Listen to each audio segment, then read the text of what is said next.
cet après-midi, chers amis, je voudrais vous proposer, nous sommes tout proches du mouvement d'abandon à la Sainte Vierge que nous allons développer et décomposer à partir de demain. Là, nous sommes en quelque sorte au seuil. Et le thème de cet entretien, c'est donc les 3 degrés de la dévotion à Marie. L'enjeu est de montrer que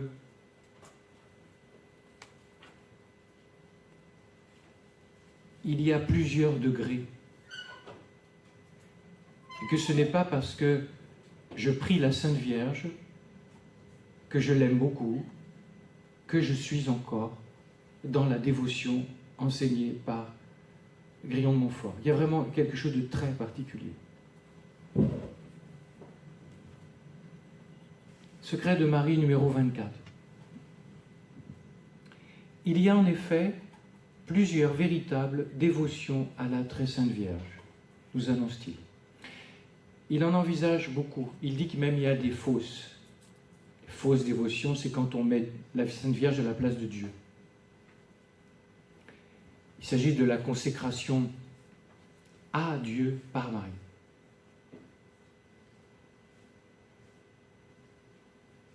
Je vais procéder en reprenant Grillon de Montfort par gentille caricature.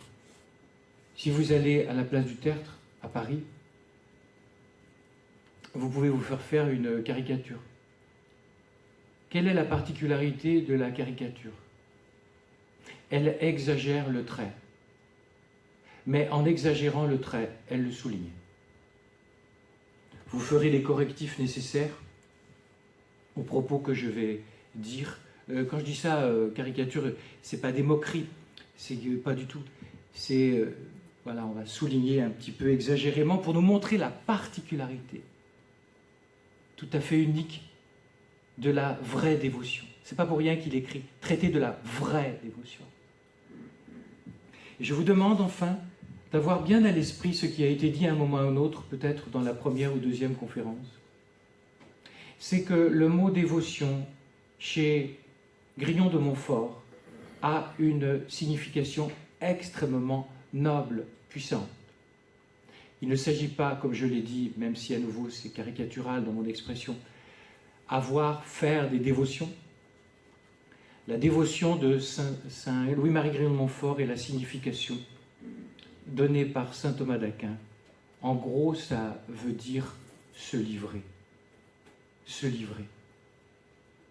C'est pas rien, se livrer. Hein.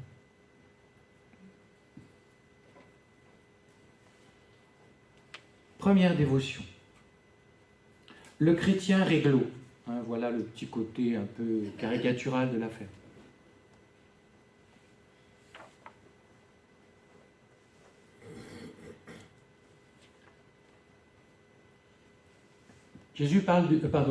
Montfort parle d'une première dévotion. On va le laisser parler, puis après on va essayer de voir ce que ça va donner comme application. Ça va être intéressant parce que ça va nous permettre une relecture de vie où j'en suis dans ma vie chrétienne, pas simplement dans ma vie à Marie. Il dit, Secret de Marie 25, « La première dévotion consiste à s'acquitter des devoirs du chrétien, évitant le péché mortel, agissant plus par amour que par crainte, et priant de temps en temps la Sainte Vierge, et l'honorant comme la Mère de Dieu, sans aucune dévotion spéciale envers elle. » À l'évidence, la spiritualité de notre saint Montfort appartient à l'école française de spiritualité, ce qu'on appelle, mais elle a été bien évidemment influencée par sainte Thérèse d'Avila. Si vous lisez les premières demeures de Thérèse d'Avila, vous retrouvez des notes très similaires à ce chrétien que j'appelle chrétien catho-réglo, quoi.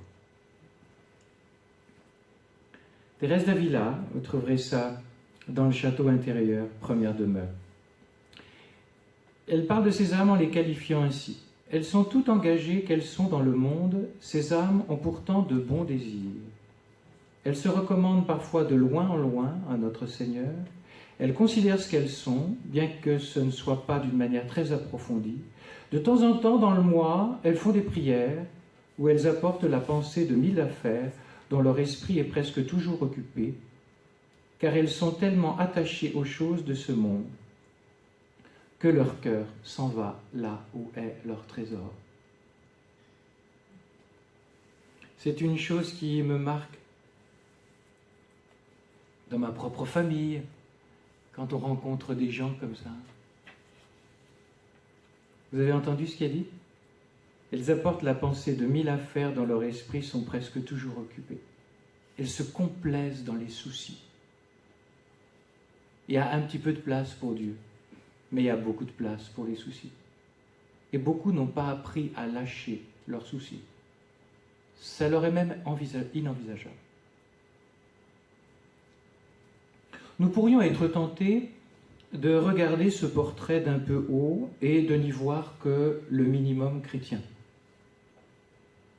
La personne décrite par Grillon de Montfort ainsi que par Thérèse d'Avila a vécu une réelle conversion. C'est déjà énorme. Elle a quitté les idoles du péché mortel. On aimerait trouver pas mal de gens comme ça dans les communautés chrétiennes, je vais vous dire. Aujourd'hui, c'est tellement le grand mélange que les gens vivent des choses totalement contraires à la doctrine de l'Église et vont sans problème communier. Combien de communions sacrilèges? Encore un mot qui a été évacué du discours chrétien et qui n'aide absolument pas les gens à discerner, à ça le discernement. On en a plein la bouche aujourd'hui dans l'Église. Mais les vraies clés du discernement sur ce sujet-là, on ne les donne pas aux chrétiens. D'autre part, cette personne, vous avez entendu, elle cesse de vivre sous le régime du sensible. Elle n'en reste pas à son ressenti. C'est déjà énorme. Écoutez, vous avez entendu, elle s'acquitte des devoirs du chrétien. Ce n'est pas simplement ce que je sens, c'est ce que je dois faire. Encore un mot qui ne fait plus partie de la problématique moderne, la haine du mot devoir. On n'aurait que des droits. Regardez ce qui se passe aujourd'hui avec le wokisme. Notons par ailleurs que cette personne est entrée dans une religion de l'amour et non de la crainte. Et c'est énorme ça. Quelle grâce! Quel seuil franchi! Le cœur semble libéré de fausses images de Dieu. Et pour ce qui regarde la relation à la très sainte Vierge Marie, le fil semble ténu, mais la relation de foi et d'amour à la Mère de Dieu, il est bien là. Signe qu'il y a eu une illumination de l'esprit. Comme je vous le dis, beaucoup de pasteurs qui sont en paroisse y verraient un profil bienvenu de paroissiens. Alors essayons de pointer, malgré ce que nous venons de dire, ou du moins avec ce que nous venons de dire, les limites de ce catho réglo. Quand je dis catho réglo, c'est pas que les laïcs. Ça va être les consacrés. Ça va être les prêtres. Arrêtons cette histoire d'église à 2 étages. Pas besoin de fréquenter longuement et d'allonger sur un divan et de la psychanalyser spirituellement une âme consacrée pour savoir ce qu'elle a dans l'âme, ce qu'elle a dans le ventre. Il y a beaucoup qui sont des morts sur 2 pattes. Il n'y a plus rien. Si, la consolation de s'engraisser sur les pauvres, en pensant que parce on s'occupe des pauvres, on s'occupe de Dieu. Mais le premier pauvre, mes amis, c'est Dieu. Et si Dieu n'est pas honoré, les pauvres ne le seront pas non plus. L'adoration est première sur le service. Et le service ne prend son sens que dans la relation à Dieu. Les papes derniers ont pointé ça. La charité devenue de l'humanitaire.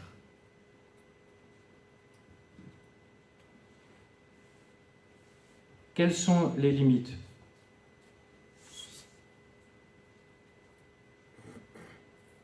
la personne réserve certains moments de sa vie pour la pratique spécifiquement religieuse. Même les poules ont envie de suivre la retraite. Incroyable. Si vous êtes dans le fond, vous verrez, elles sont géniales. Ah, chère poule. Bien. Pour ce qui est de la Sainte Vierge, il y a donc les temps sacrés, les temps religieux, le dimanche, le jour du Seigneur, mais simplement le matin, parce que l'après-midi, il faut quand même se détendre. Hein. Et pour ce qui est de la relation à la Mère de Dieu, l'âme ne fait pas appel à la Mère de Dieu pour qu'elle la guide. Elle va honorer la Vierge Marie. Mais ça lui viendra mais absolument pas à l'idée de demander à la Vierge Marie de la guider dans les riens du quotidien. C'est hors de sa sphère. Il ne lui viendrait même pas à l'idée, pour reprendre le thème de cette retraite, de vivre en Marie. Elle va honorer Marie. La personne est persuadée d'être dans les clous. Par exemple, elle dira « Dieu doit être content de moi, je ne vois pas ce que je peux faire de plus », comme disent les gens dans le rural. « Je n'ai pas tué mon père, je n'ai pas volé, je suis un bon chrétien. » Oui, oui, c'est sûr. Mais comme disait un tube de ma jeunesse, de Jacques Higelin, si j'ai bonne mémoire, « Juste ce que tu sais faire, le minimum. » Attention, Dieu honore cette âme-là. Ne croyez pas qu'il dit « Eh, excuse-moi, t'es du low cost. Tu travailles chez Lidl ?» Non, non. Rappelez-vous le jeune homme riche. Dans le seul synoptique, parmi les synoptiques, le seul évangile de Marc dit cela. Les autres ne le disent pas. Le jeune homme riche qui a à voir un peu avec ça, Jésus dit, du moins l'Évangile dit, il fixa son regard sur lui et il l'aima. Même le gars, la fille qui est à ce stade-là est aimée infiniment de Dieu. Il n'a pas ses chouchous, ses préférés. Et puis les autres, la plèbe. Avançons. Deuxième portrait dépeint par Grillon de Montfort. Et puis on va voir chez Thérèse d'Avila aussi des choses. Secret de Marie 26. Le deuxième palier de la dévotion à Marie.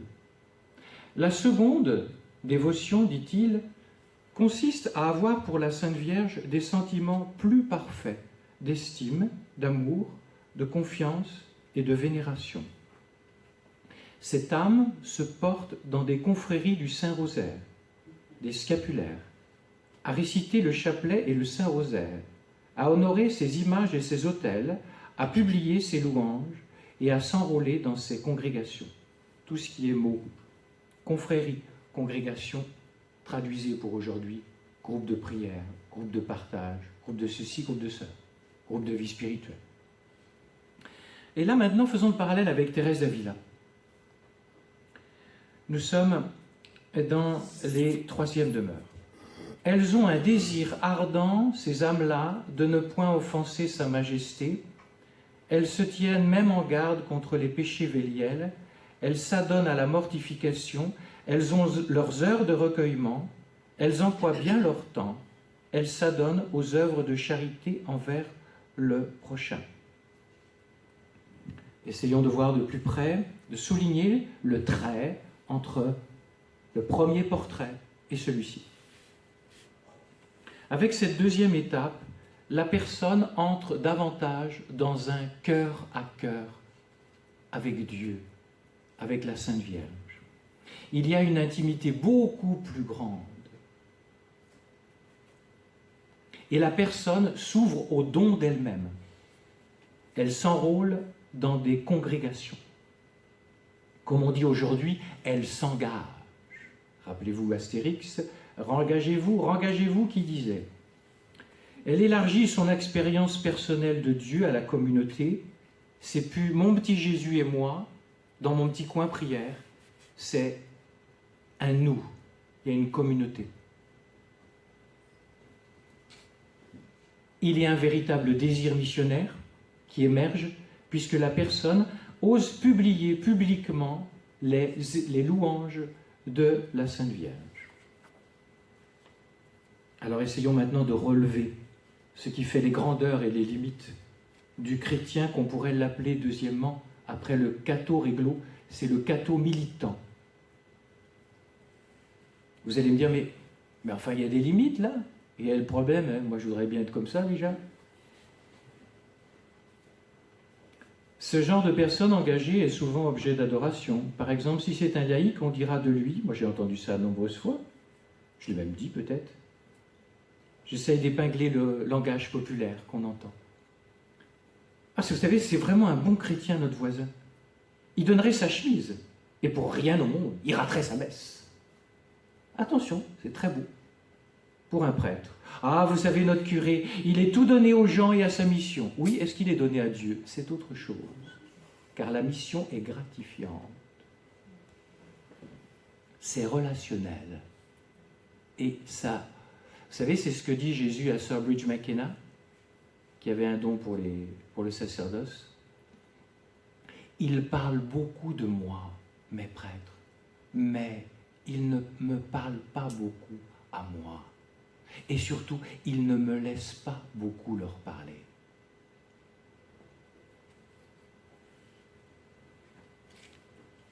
Si notre expression de catho militant a un petit côté effectivement gentil, caricature, il n'en demeure pas moins, comme le souligne Montfort, que cette dévotion excluant le péché est bonne, sainte et louable. Mais là où le bas blesse, c'est encore le jeune homme riche. Quel est le drame du jeune homme riche? C'est un type extrêmement généreux. Attention, ne vous moquez pas trop, parce qu'on a la tendance, nous les curés, à le faire. C'est notre faute. On parle des pharisiens en se moquant d'eux, en disant qu'ils ont tous les défauts. Attention, Jésus avait un deal avec les pharisiens.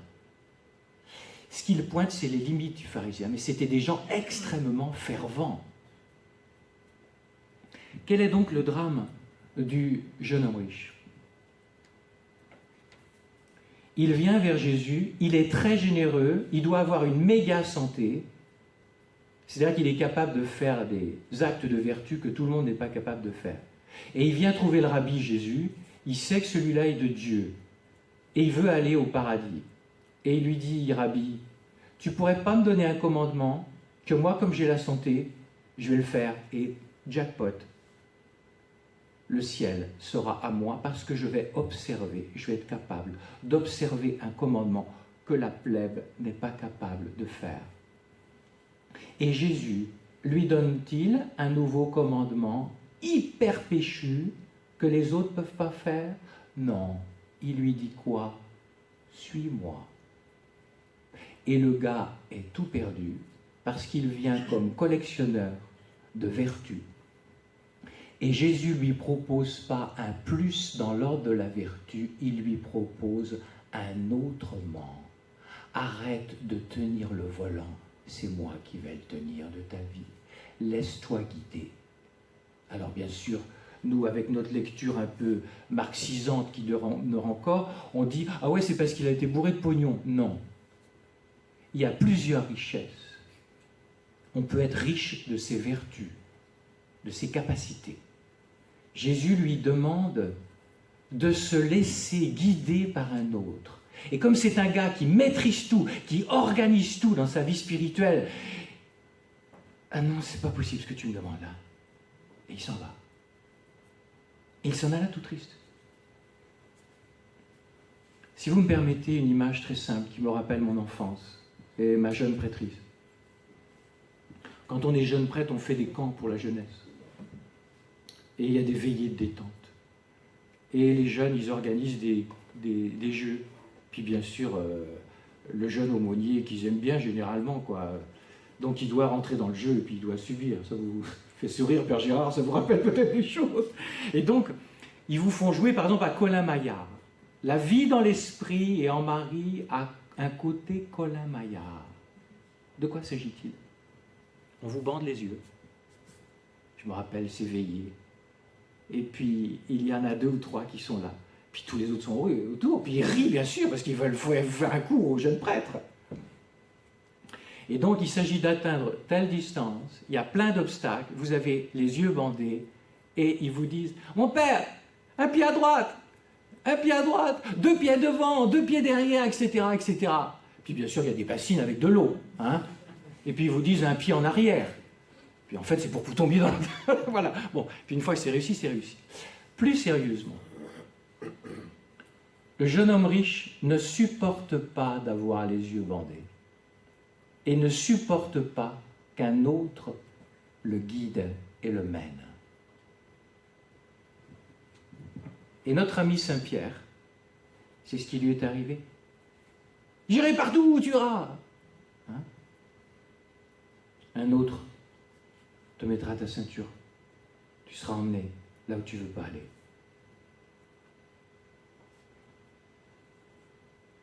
Quelle est la grande difficulté de la vie dans l'esprit, de la vie mariale? C'est qu'il faut perdre la maîtrise. Et ça ne se fait pas du jour au lendemain. Il faut des agonies de la volonté propre avant d'y entrer. On ne peut pas mentir aux gens en leur disant que c'est en 8 jours que ça va se produire, le temps d'une retraite. Par contre, dans une retraite, il peut se passer des déclics. La vie spirituelle fonctionne par déclics successifs. Et il y a des âmes, je le vois régulièrement à toutes les retraites, il y a des âmes qui commencent à vivre des déclics. Alors après, il va falloir intensifier. Mais s'il n'y a pas de déclic, il n'y aura pas la suite, tu comprends?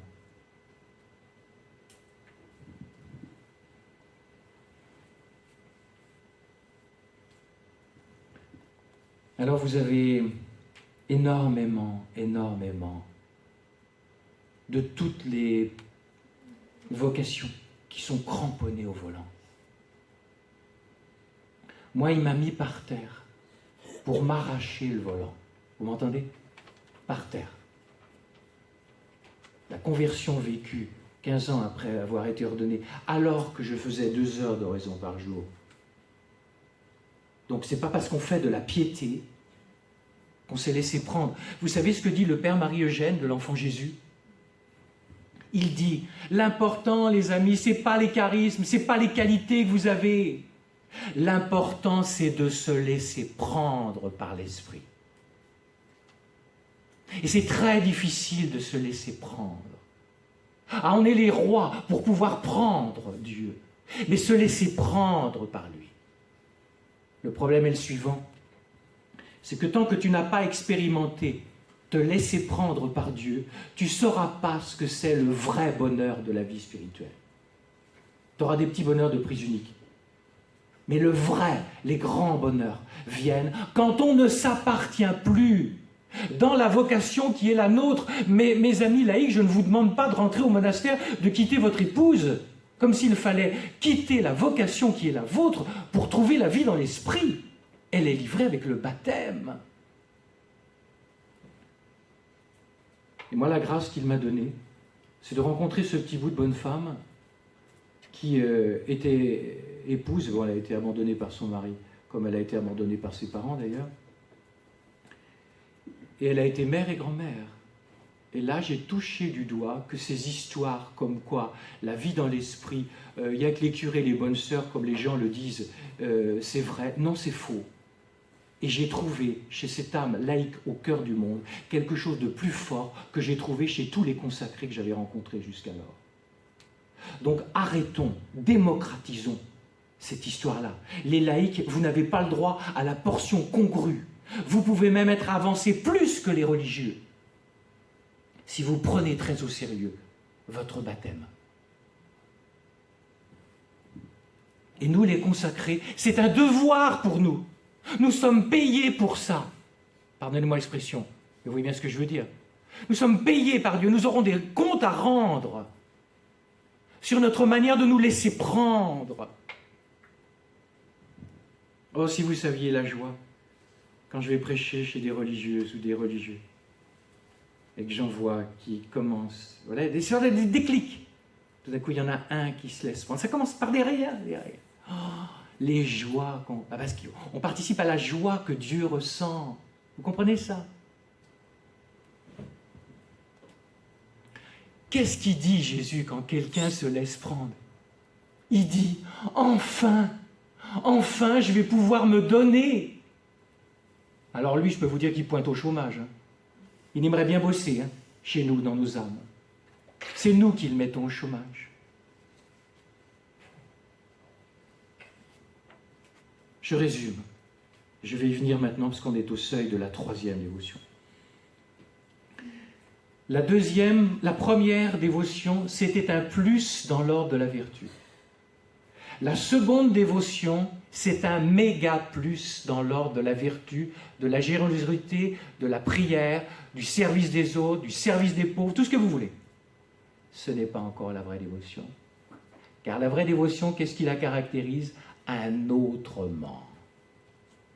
C'est plus moi qui vais être vertueux, généreux par moi-même, vertueux par moi-même, aimant la Sainte Vierge par moi-même, menant ma vie par moi-même, menant mon apostolat par moi-même. Ça va être un autrement. Et l'autrement, c'est se laisser prendre. L'autrement, c'est suis-moi. J'ai un ami, vous ne pouvez pas le connaître, il est marié.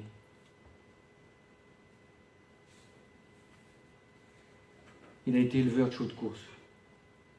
Donc ça veut dire 8 jours sur 8. Il a été éduqué chrétiennement. Il ne pouvait pas aller à la messe. Mais il restait toujours un fond. Très très puissant. Et puis j'étais vicaire. Et puis il a fait faillite dans sa petite... elle a gagné des courses, tout ça. Il avait une école équestre. Et puis ça ne marchait pas trop. Et il a mis la clé sous la porte. Il s'est retrouvé sur la paille de ses chevaux.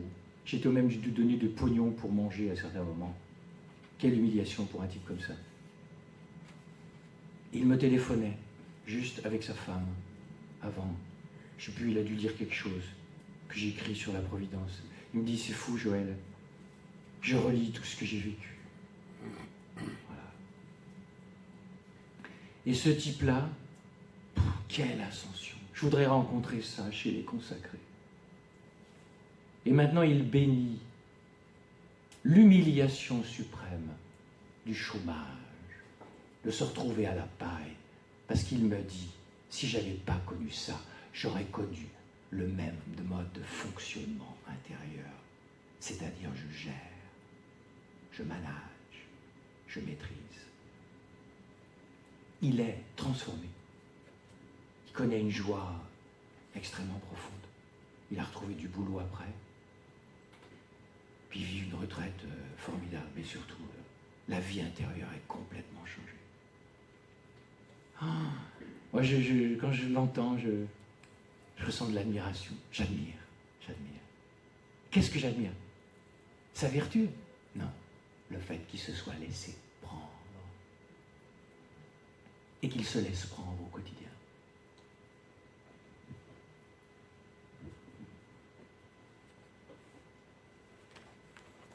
Que c'est beau d'entendre les âmes, vous ne pouvez pas savoir. C'est merveilleux d'entendre les âmes. Il y a tellement de belles choses. Troisième et parfaite dévotion. Le chrétien, le catho non plus réglo, non plus militant, mais le catho disciple. Disciple.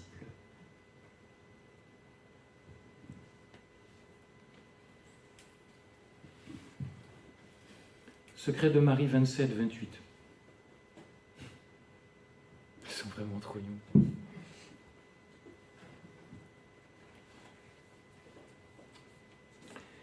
La troisième dévotion, écoutez bien, je vais expliquer parce qu'il y a des mots qui peuvent choquer, consiste à se donner tout entier, en qualité d'esclave, à Jésus, à Marie, à Jésus par elle, et ensuite à faire toutes choses avec Marie, en Marie, par Marie et pour Marie. Bien évidemment, à la plus grande gloire de Dieu, on s'entend bien. Marie n'est pas la fin. Elle est la fin intermédiaire, si vous voulez, la fin prochaine. Mais la fin ultime, c'est la Trinité Sainte. Alors vous devinez, je vais vous devoir quelques explications autour du mot esclave, sinon vous allez m'enchaîner. C'est le cas de le dire. C'est un mot qui choque, esclave, mais c'est justement un mot qui a le mérite de choquer. En quoi? Il va t'éviter de te tromper sur des pseudo-scénarios. C'est violent comme terme, parce que c'est très violent de devenir dévot de Marie. C'est assez, si vous préférez, tranché. Je vous ai dit, ne vous trompez pas. C'est pas un méga plus dans l'ordre de la dévotion à Marie. Je faisais un chapelet, j'en fais 2, et puis maintenant j'en fais 3. C'est très bien, mais c'est pas encore la vie en Marie. La vie en Marie, c'est dans la vie. C'est pas dans les moments de piété, c'est dans la vie. Ça va être dans la piété, bien évidemment, mais c'est dans la vie. Alors vous devinez, il n'a pas manqué d'auteurs spirituels et même de théologiens qui refusent cette dimension d'esclavage. Ce qui m'impressionne, ce sont les nouveaux convertis avec une expérience forte. Ces gens-là comprennent tout de l'intérieur. Que les anciens cathos qui sont tombés dans la cuve depuis la naissance ne comprennent pas. Souvent, ces gens-là viennent des bas-fonds de la pornographie, bas-fonds des deals avec Satan, bas-fonds de vie complètement désordonnée au niveau affectif. Et ces gens-là rencontrent le Dieu d'amour, parfois du jour au lendemain. Ils sont complètement remis debout. Et vous avez des cathos de service qui, eux, boudent un certain nombre de choses, de leur tradition, et même des consacrés. Et ces gens-là, eux, qui ont été privés de cela pendant longtemps, ils disent « Mais attends, mais comment vous pouvez bouder ça? Moi, je viens des bas-fonds. Vous savez ce que ça veut dire, les bas-fonds? Et vous, vous êtes en train de cracher sur l'adoration eucharistique, sur je sais pas quoi, sur les trucs de doctrine. Moi, j'ai entendu ça combien de fois? Des gens nouveaux convertis qu'on envoyait se former à la confirmation, même dans des instances diocésaines, et qui voyaient des gens qui les formaient, qui étaient en train de bouder telle chose. Mais elle dit, mais moi, c'est un trésor, ça a changé ma vie. Comment vous pouvez dire ça? Vous êtes vraiment de Dieu? Il y a un décalage des fois complet entre les cathos de service et les nouveaux convertis.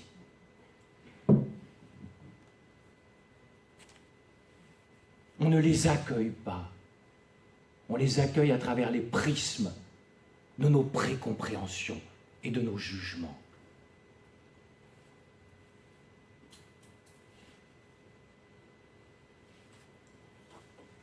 Alors, si le mot esclavage vous gêne, il va falloir que vous arrachiez quelques pages de votre Bible et que vous les fassiez complètement disparaître. Car c'est dans l'Écriture, au niveau du Christ et au niveau du baptisé. Je reprends les paroles. La grande hymne aux Philippiens, dont se targuent de commentaires tout un tas de grands esprits. Mais comment font-ils? C'est une énigme pour moi. Comment font-ils pour dire « Mais ne nous parlez pas d'esclavage alors que le Christ lui-même dit qu'il s'est fait esclave ?» Lui, de condition divine, ne retint pas jalousement le rang qu'il égalait à Dieu, mais il s'anéantit lui-même, prenant la condition d'esclave. Notre Maître, notre Dieu d'amour, s'est fait esclave. De qui? Du diable? Non, surtout pas. Il s'est fait serviteur des serviteurs. La vie spirituelle de Jésus est complètement dépendante de la volonté du Père. Jésus était constamment « Papa, qu'est-ce que je fais? Papa, qu'est-ce que je pense? Papa, qu'est-ce que je dis ?» Et le grand théologien Urs von Balthasar dit qu'il vivait constamment sous l'Esprit Saint qui lui disait la volonté du Père. Qu'est-ce que c'est la vie du chrétien, sinon celle de notre Maître? Et c'est cela, la vie de notre Maître.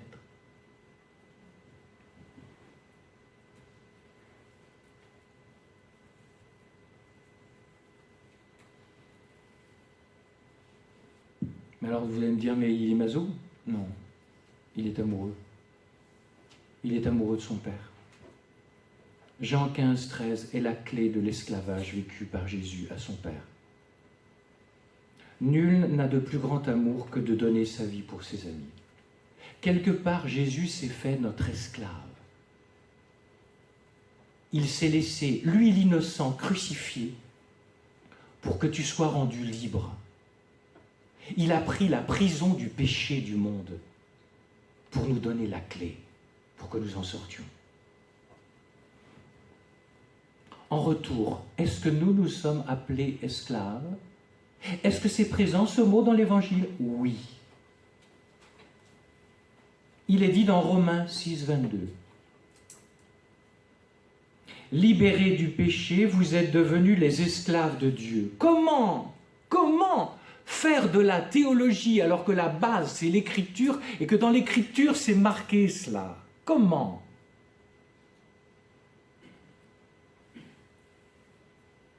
En Galates 4, 7. Aussi n'es-tu plus esclave, mais fils, et donc héritier de par Dieu. Le voilà l'esclavage. C'est pas l'esclavage, allez, là. Il s'agit de devenir fils. C'est les paradoxes de l'Évangile. Et donc il y a un paradoxe des paradoxes. C'est que cette dépendance, si le mot esclavage vous gêne encore, vous allez peut-être accepter le mot dépendance. Mais vous savez, dans le concret, c'est la même chose. C'est pas rien d'être dépendant. Parmi vous, il y en a qui, par leur santé, savent ce que c'est d'être dépendant. Ils aimeraient bien galoper comme tout le monde, et ils ne le peuvent pas.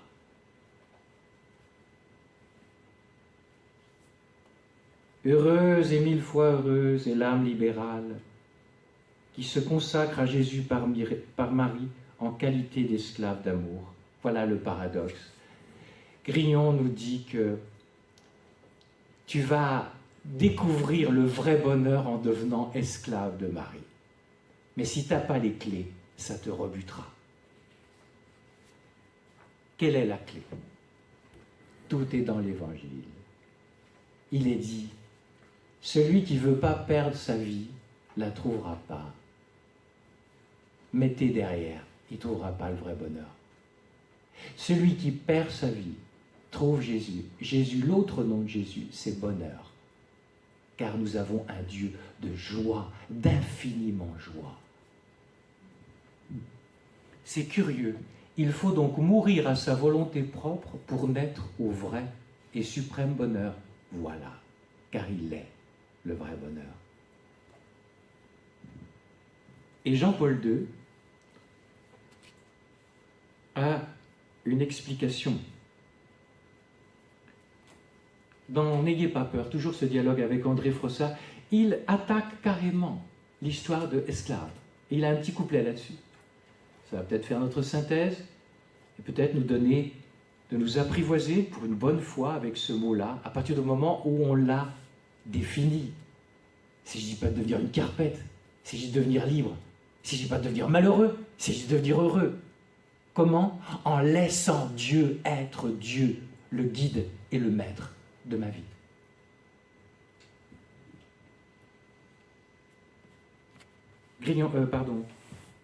Jean-Paul II. On sait que l'auteur du traité, donc Montfort, définit sa dévotion comme une forme d'esclavage. Ce mot peut heurter nos contemporains. Pour moi, je ne vois aucune difficulté. Je pense qu'il s'agit là d'un des paradoxes de l'Évangile. Les mots Saint-Esclavage signifiant que nous ne saurions réaliser plus à fond notre liberté, le plus grand don que Dieu nous ait fait, car la liberté se mesure à l'amour dont nous sommes capables. C'est cela, je crois, que l'auteur a voulu nous montrer. Donner sa vie dans l'amour, c'est la perle. Et curieusement, c'est là qu'on la trouve. Si vous ne comprenez pas cela qui êtes mariés ici, je ne sais pas comment vous faites pour être encore mariés. Car au bout de 10 ans, vous allez forcément trouver les limites de l'autre.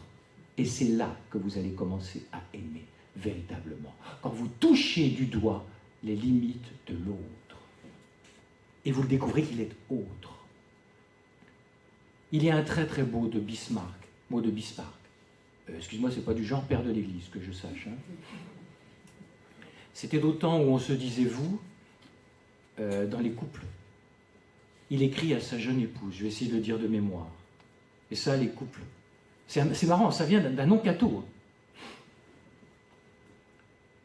Il dit, sachez madame, j'aime beaucoup, sachez madame, que je ne vous ai pas épousée parce que je vous aimais. Je vous ai épousée parce que je veux vous aimer. Mon papa qui est mort, c'est pas du genre, vous voyez, en plus c'est quelqu'un de la terre. C'est pas du genre très très causant. Vous voyez ce que je veux dire, comme beaucoup d'hommes. N'est-ce pas, mesdames? Vous sentez un peu ça, non? Bien. Je venais d'être ordonné. Ça a été un moment très fort, très court. Je venais d'être ordonné, je dînais avec mes parents. Et papa se lâche. Alors j'étais bluffé. Je l'ai admiré. Il n'avait pas grand vocabulaire. Mais là, il était méga vrai, tu comprends. Et il dit, tu sais, avec ta mère, tu sais, avec Jeannette, au début du mariage, on s'aime, mais il y a beaucoup de passion. Je crois que j'aime plus ta mère maintenant qu'au début du mariage. J'ai pas dit grand-chose, j'ai beaucoup accueilli. J'ai admiré.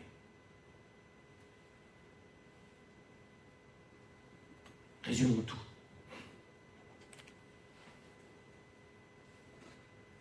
La troisième dévotion n'est pas un méga plus dans l'ordre de la piété, de la générosité, des engagements pastoraux. Elle est un autrement dans la manière de tout faire, de tout vivre. Même et surtout si vous êtes dans une entreprise qui n'est pas catholique. On s'en moque et vous faites un travail qui n'est pas catholique. Et alors? Est-ce qu'on vous demande de dire des chapelets? Ben non, vous allez être viré. C'est à l'intérieur que ça se passe.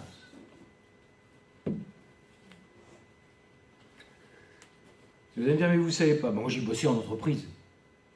Quand je me suis converti dans une abbaye à 20 ans, et qu'après je suis allé faire les vendanges chez mes parents, je peux vous dire que j'ai fait les vendanges de manière très différente. Parce qu'autre chose est de bosser pour bosser, et autre chose est de bosser en mari. Et que vous travaillez plus vite, et que vous êtes fatigué beaucoup moins. Vous allez me dire, mais maintenant vous êtes dans le bon Dieu. On est immergé dans la tâche matérielle, comme tout le monde. Enfin, arrêtez de rêver. Je donne un petit exemple. Dans le petit ermitage où j'habite, j'avais une chambre haute et je devais en faire l'oratoire. Et la dame qui me l'a vendu, vous voyez bien, elle avait pris des couleurs un peu grunge. Les murs étaient rouge vif. Et le plafond était anthracite et la moquette un peu style Balatom psychédélique. Pas trop, quoi. Bon. Et alors, j'ai fait la peinture et tout ça. Et puis à un moment, je dois faire la moquette. Et j'ai dit... Alors en plus, vous qui êtes un peu spécialiste éventuellement, pas de moquette avec les plaintes. Parce que c'était du lambris. J'avais pas de possibilité. Donc ça s'appelle bord à bord en technique. Ça va? Vous irez voir, c'est le tutoriel de chez le roi Merlin. Ou de chez Casto, les tutos Casto, comme disaient les spécialistes. Bon. Bien sûr qu'il ne s'agit pas de demander au bon Dieu et de mépriser les moyens humains. Je suis allé voir les tutos Casto. Je n'avais jamais fait. Et puis je ne pouvais pas me permettre de prendre un artisan. Alors en plus, il a fallu le rentrer. Alors j'avais des nuits, je me tracassais avant d'acheter la moquette. Et puis tout d'un coup, mon voisin est arrivé, on a rentré ça par la fenêtre. On a disposé ça. Et puis après, j'ai dit, maman Marie, voilà, vous allez me prendre ou pour un barge, ou vous allez comprendre à quel point c'est immergé dans le matériel. Maman Marie, je ne peux pas me permettre de rater, parce que je perds toute la moquette. Tu m'aides? Je fais comment? J'ai bien vu comment il fait. Il doit être fait d'un comme ça. Montre-moi comment mettre la truc là. Et puis après, parce que c'est du bord à bord. Voilà. Et je commence le soir. Et à ma grande surprise, ça marche. Et piège, précipitation.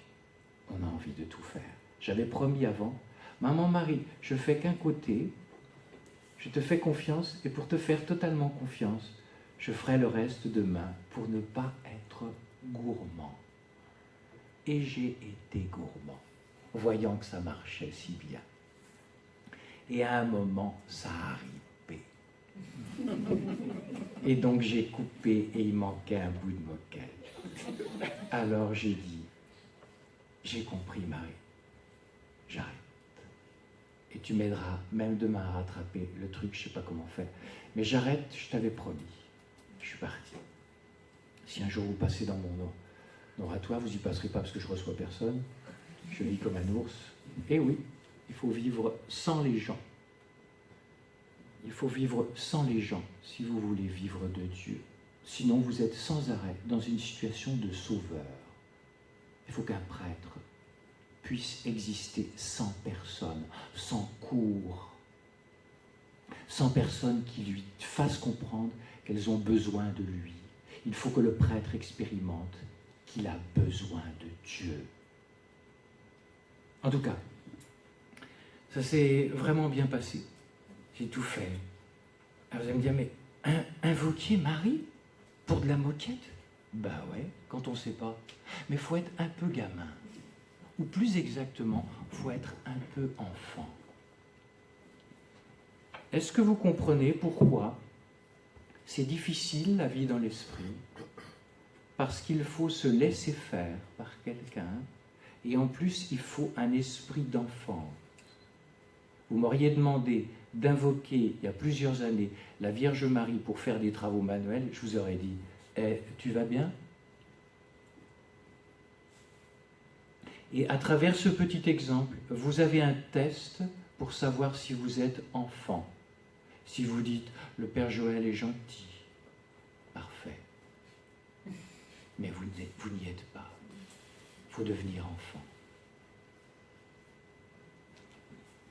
Je ne pensais pas que c'était si simple. Quelle est la grâce à demander? Se décompliquer. Vous savez ce que dit Jérémie? Le cœur de l'homme est malade, est compliqué et malade. La vie dans l'esprit qui devrait nous apparaître comme la simplicité même, nous paraît comme le nec du compliqué. Il faut apprendre à se décompliquer, à oser croire que la Sainte Vierge et le bon Dieu sont immergés dans le matériel. Il n'y a personne qui connaisse mieux le matériel que Dieu, parce qu'il a créé la matière. Mais vas-tu l'invoquer? Vas-tu laisser la Sainte Vierge prendre en charge tes mains?